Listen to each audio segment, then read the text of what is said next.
এইটোৰ কিবা জাষ্টিফিকেশ্যন আছে নেকি তাৰ? সি সদায় কিবা কিবি আজিৰ পৰা বকি আছে নেকি?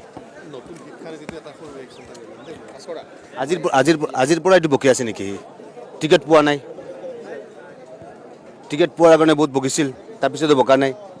এতিয়া টিকেট কিবা চেয়াৰমেন পালে, পাই কিনেতো বহুত কিবা এটা পাই গ'ল আৰু তেখেতে।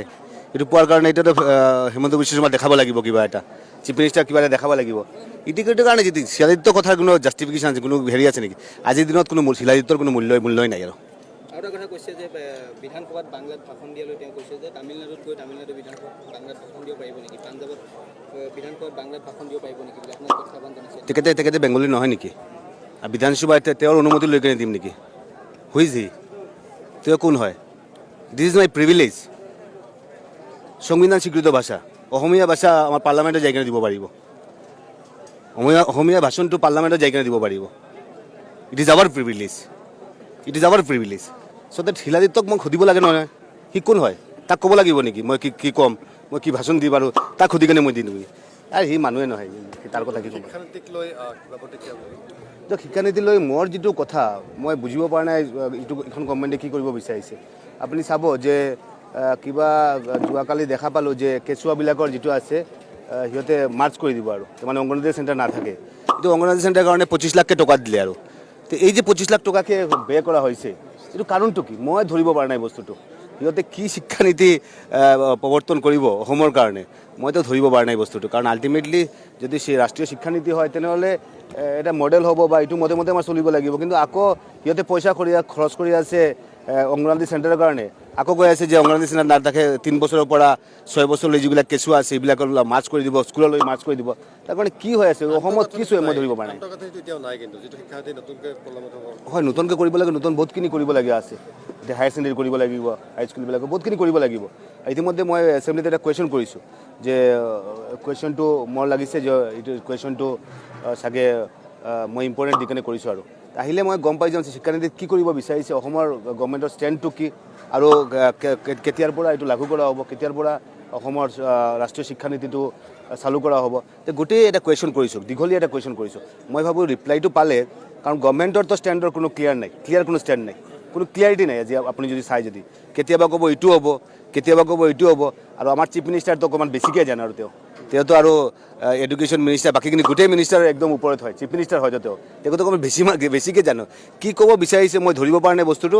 আমাৰ এছেম্বলিৰ পৰা ৰিপ্লাইটো লাগে, তেতিয়া আমি ক্লিয়াৰিটিটো পাম। আৰু অসম আৰক্ষীয়ে 2 দিন ধৰি তেল ভৰাব।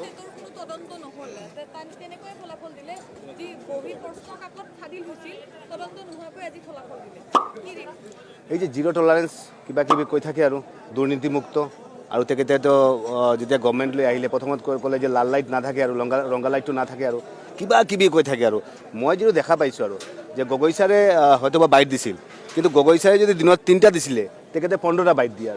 আৰু যিমান আপুনি প্ৰশ্ন কৰিব প্ৰত্যেকটা উত্তৰ দিব।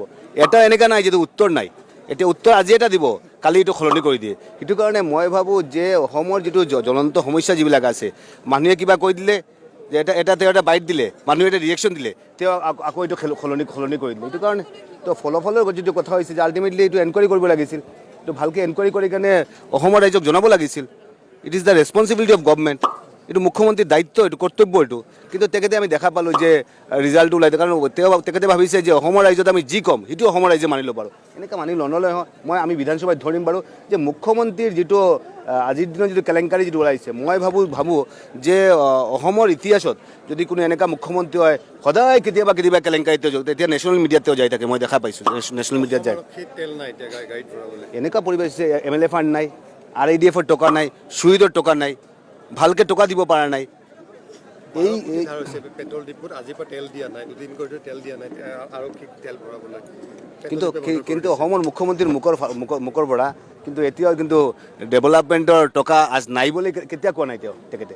এতিয়া MLA ফাণ্ডটো দিব পৰা নাই, তাৰমানে কি MLA ফাণ্ড এটা বিধানসভাৰ এটা হয়তো বা গভৰ্ণমেণ্টৰ মেইন ফ'কাছ হৈছে যে MLA ফাণ্ড দিব পৰা নাই। ডেট মিনছ কি মানে গভৰ্ণমেণ্টৰ হাতত টকা নাই। আৰু এতিয়া RIDF-ৰ টকাটো দিলে অনলি 40টা সমষ্টি দিলে, বাকীখিনি সমষ্টি দিব পৰা নাই। এইটো কাৰণে গভৰ্ণমেণ্টৰ টকা নাই, আৰু গভৰ্ণমেণ্টৰ টকা নোহোৱাৰ কাৰণে যিটো হৈছে বৰ্তমান পৰিৱেশ হৈছে যে আমাৰ মুখ্যমন্ত্ৰীয়ে যি কৈ থাকে কিবা সভ্যতাৰ ল'ৰাই কিবা হিমালয় পৰ্বতটো ভাঙি চিঙি দিব কিবা কিবি। কি ক'ব তেল ভৰাব যেতিয়া তেওঁলোকে 2 দিন ধৰি পৰা নাই, তেওঁলোকে কেনেকৈ কাম কৰিব?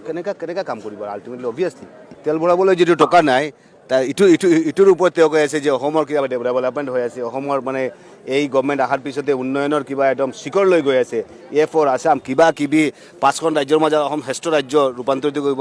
তেল ভৰাবলৈ টকা নাই, আৰক্ষীয়ে গাড়ী চলাবলৈ টকা নাই, আৰু অসমখন মানে শ্ৰেষ্ঠ ৰাজ্য ৰূপান্তৰিত কৰিব। তো কেনেকৈ হ'ব আৰু মানে যি টি কথা ক'লে হ'ব নেকি?